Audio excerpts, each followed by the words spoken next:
Okay? Ang eksena ngayon, mga kababayan, lalong pinupondohan ni Lisa ang trolls. Trolls nila para what? Para patahimikin si Maharlika. Para isuspend ang mga Facebook account. Nakita nyo naman ang ebidensya dyan. Ganyan, kaya paulit-ulit ko sasabihin sa men and women in uniform, kung wala kayong bayag o wala kayong itlog, mag-resign na kayong lahat. Kung ayaw nyo magsalita, mag-resign. Binibigyan ko kayo ng taning. Kailan kayo? Anong araw ngayon? April? Kailan magsusona si Kuting? Lahat, men and women in uniform na may pagmamahal pa, binibigyan ko kayo ng taning. Bago magsona si Kuting, huwag nyo nang paabutin si Kuting. Kailangan nyong magsalita. At by the way, bago ko makalimutan, Kongreso, Senado, dapat nga, nakikita nyo na, naririnig nyo na ang tao ay gustong magpapulburon test si Kuting, gusto ng tao na mapatunayan at makaray-karay nyo si Lisa at si Marcos Jr. dyan, si Lisa sa kaso niyang pagkidnap, si Kuting ay sa pagiging bangag niya. At marami pang kaso si Lisa, lahat ng kababuyan sa kanya yan.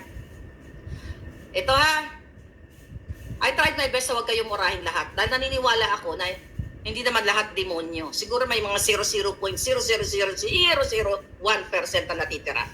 Okay? Kaya kinakausap ko kayo, kung may puso pa kayo, kung hindi vested interest, tarayin nyo si Marcos Jr. at si Lisa. Kung gusto nyo ng ebidensya, una nandyan yung audio ni Lisa. Kung matino kayo, ulit-ulitin ko, kung matino kayo, mga jutang geninis kayo, hindi nyo na kailangan pang mag-antay ng sulat sa akin, sulat sa mga kababayan. Kayo mismo, may budget kayo. Pagawa nyo sa staff ninyo na ito, mag-research kayo. Kailangan natin maging transparent, maging accountable sa bayan. Itong si Maharlika na to, napakaingay nito.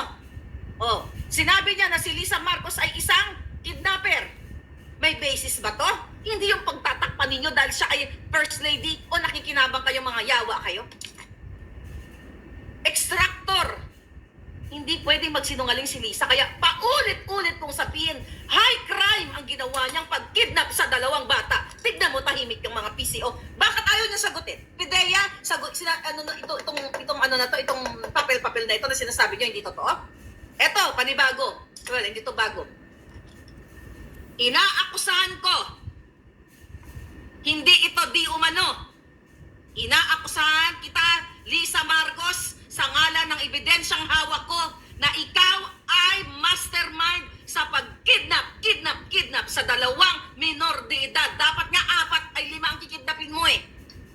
2 lang nakuha mo. Nanay at 4 na anak, yun ang kikidnapin mong buha ka ng ina ka.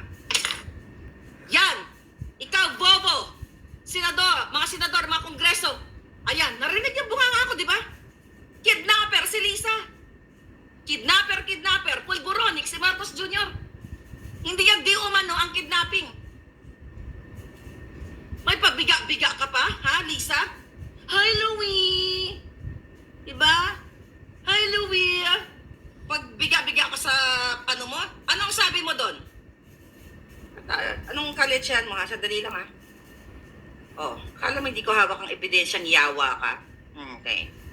Hindi ko na pwede pakita sa inyo. Reserve natin yon. Sabi mong giatay ka. Okay. At ang ano palangga, ang hayop na babaeng ito, si Lisa, dahil pinapayagan ng kanyang bangag na asawa, na asawang bangag nga. Oh, kala mo gago ka, ha? Pakita ko yung mukha mo. Ito lang.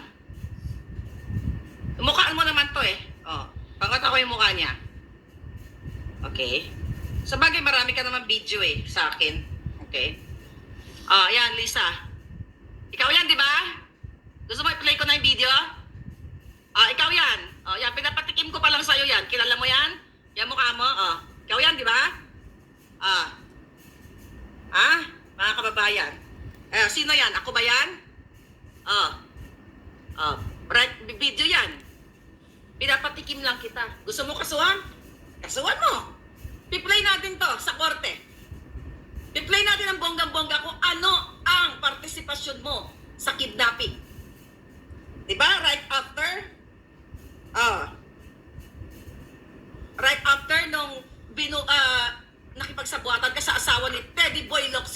Yan, Kongreso, dapat patawag nyo yan eh. Ano sinabi mo doon sa babae? Kaya tanong mo, kung gusto mo ng piyaya, can I get you anything from Bacolod? Perhaps piyaya or inasal? May ganun-ganun ka pang alpot ka? Oh. Yan! Huwag tayo mamusok lang sa pulburon. Tumutok tayo sa kidnapping na kinasabwatan ni Lisa Marcos na ang biktima niya ay nandoon sa Europa at inireport siya sa United Nations. Inireport siya sa Human Rights at lahat ng ebidensya nandoon na. Nandoon. You, Congress and Senate, I challenge you. Kung gusto nyo na magkaroon ng maayos na Pilipinas, contact the United Nations and the Human Rights para makita niyo ebidensya. Pakailan nyo. Hydrate smart with our 2-liter transparent water bottle. Patay ka dyan, Trap your Lisa water intake Smugs. with clear Grabe and ka, ha? Para makita nyo kung gaano kahayop itong si Lisa Marcos. Kidnapper ang buwaka ng Ginemes.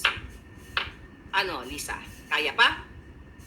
Kaya ang ultimate solution mo, gurgur sa akin? Lahat ng kumakampi sa kidnapper at sa bangag, mag-isip-isip kayo. Hindi magsasalita ang Maharlika dito ng nagtahi lang ng kwento. Yang hayop na Lisa ang mananahi ng kwento. Si Lasso mananahi ng lahat mga sinungaling.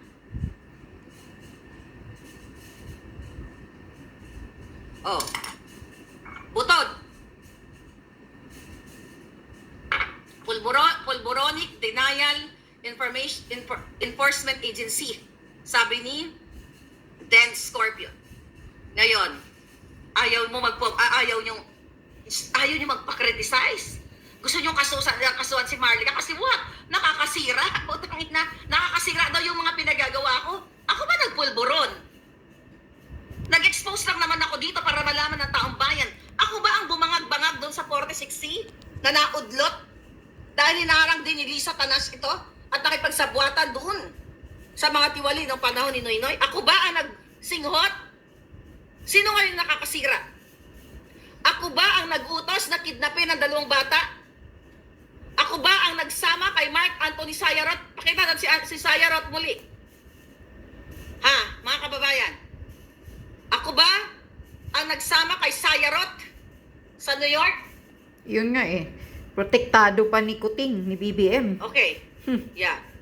Nakita nyo yan? Ako ba ang nagsama sa kanya sa New York? Nahuli ng tuni-tunilada ng pulburon? Ako ba nagsama? Ako ba ang sumira sa buhay ng Pilipino? Ako po ba ang nagpapanalo sa loto every other day? Yan. Under din yan kay Kuting. Kaya walang ginagawa si Kuting. Hindi nyo, papanginan nyo lahat. Kongreso, Senado, yes.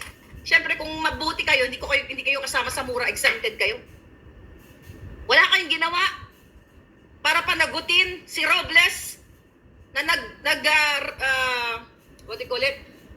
nag-volunteer para gurgurin ako.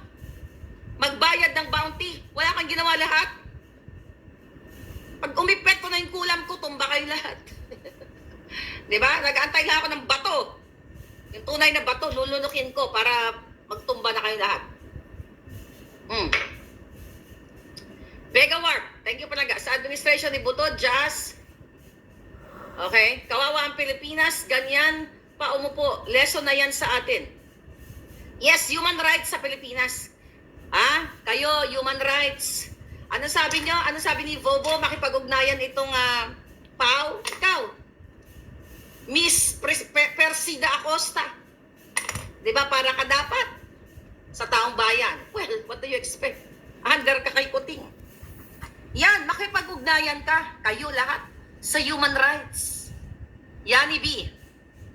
David Farm from Pennsylvania. Thank you, Palangga.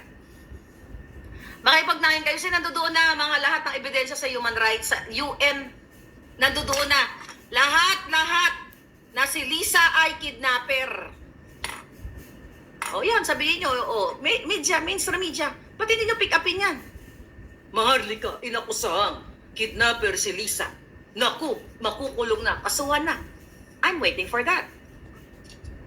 Yan, kahit sa korte lang naman tayo, Sa korte lang tayo, hindi dyan sa Pilipinas. Dito sa korte ng Amerika. Kahit papaano, patas at dinggin. At walang intervention ni Lisa. Huwag ka nang mag-atubiling ipahunting yung distressed mother. Kasi pinapahunting mo, di ba? Si distressed mother. Hindi mo na mababawi ang ebidensya, nakakalat na. Irreversible na yan. Yan ang sabihin ko sa'yo, kaya mabuang ka.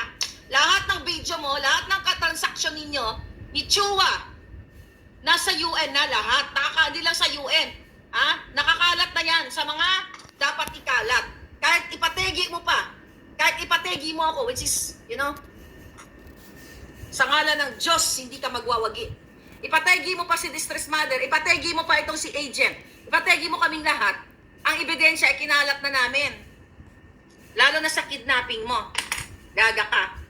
Kaya umiikot na yung tumbong mo, may pabula-bulaklak pa kayo, may pa-concert-concert pa kayong hayop kayo. Ang hirap-hirap ng Pilipino, nagpa-concert-concert pa kayo, di ba? Umalis na ba yung mga walang hiya? Para lumayas na naman yata eh.